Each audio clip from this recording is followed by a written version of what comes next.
ಕ್ಷಮಾಪಣೆ ಕೇಳಿದ್ದಕ್ಕೆ ಜೆಡಿಎಸ್ನವರು ತುಂಬಾ ಕುಹುಕ ಆಡಿದ್ದಾರೆ ಸರ್. ನೀವು RSS ಬಗ್ಗೆ ಗೀತೆ ಹಾಡಿದ್ದಕ್ಕೆ ಕ್ಷಮಾಪಣೆ ಕೇಳಿದ್ದೀರಿ, ಅದ್ರ ಬಗ್ಗೆ ಜೆಡಿಎಸ್ನವರು ಕುಹುಕ ಮಾಡಿದ್ದಾರೆ. ಬಿಜೆಪಿನವರು ತುಂಬಾ ತುಚ್ಛವಾಗಿ ಮಾತಾಡಿದ್ದಾರೆ. ಇಲ್ಲ, ಈಗ ನಿಮ್ಮ ಮಾತು ಕೇಳ್ಕೊಂಡು ಹೋಗಲ್ಲ, ನಾನು ಅದನ್ನ ನೋಡ್ಬಿಟ್ಟು ಆಮೇಲೆ ರಿಪ್ಲೈ ಮಾಡ್ತೀನಿ. ಈಗ ನಾನು ಎಷ್ಟೋ ಸತಿ ನೋಡಿದ್ದೀನಿ, ನಿಮ್ಮ ರಿಪೋರ್ಟರ್ಗಳಿದ್ದೀರಲ್ಲ, ಅಪ್ಪ ನೀವೇನೋ ಕರೆಕ್ಟಾಗಿ ಹೇಳ್ತಾ ಇರ್ಬೋದು, ಅದು ಬೇರೆ ವಿಚಾರ.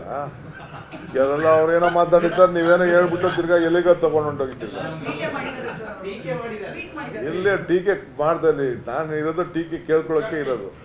ನಾನೇನು ಪ್ರೀತಿ ಮಾಡೋಕ್ಕಾಗ್ತದೆ? ಅವರಿಂದ ಪ್ರೀತಿ ಎಕ್ಸ್ಪೆಕ್ಟ್ ಮಾಡೋಕ್ಕಾಗ್ತಿದ್ದೆ ನಾನು? I expect only hate from then. ಟೀಕೆನೇ ಅವ್ರಿಗೆ ಎಕ್ಸ್ಪೆಕ್ಟ್ ಮಾಡಿ. ಯಾರು ನನ್ನ ಬಗ್ಗೆ ಅನುಕಂಪ ತೋರಿಸೋದು ಇಲ್ಲ, ನನ್ನ ಬಗ್ಗೆ ಒಳ್ಳೇದು ಮಾತಾಡೋದಿಲ್ಲ. ಅದೆಲ್ಲ ನನಗೆ ಗೊತ್ತಿರೋದು. ಹರಿಪ್ರಸಾದ್ ಸ್ವಾಗತ ಮಾಡಿದ್ದಾರೆ ಸರ್.